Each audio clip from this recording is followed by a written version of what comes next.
Hello everybody, welcome back to my YouTube channel. In this video I'm going to be showing you how to download iOS 17 beta 2. So let's get started without wasting time. First of all, you have to open up Safari and then search for Apple developer. As soon as guys, so tap on first link,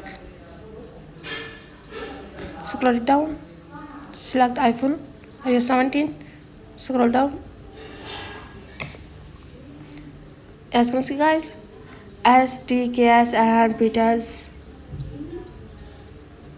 tap here, wait some seconds, give it your Apple ID password,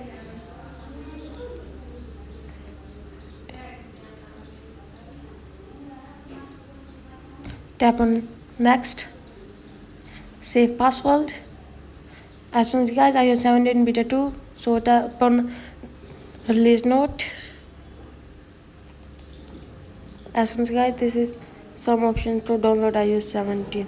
So go back, open up your settings, scroll it down, go to general, again scroll down, tap on transfer reset iPhone, tap on reset, tap on reset network setting, and then reset all setting, and you go to software update.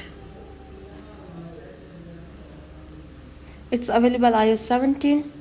So that's it guys for today's video. If the video is helpful, please like the video, subscribe my channel. If you have any problem, let me know in the comment. I help me more. Thanks for watching.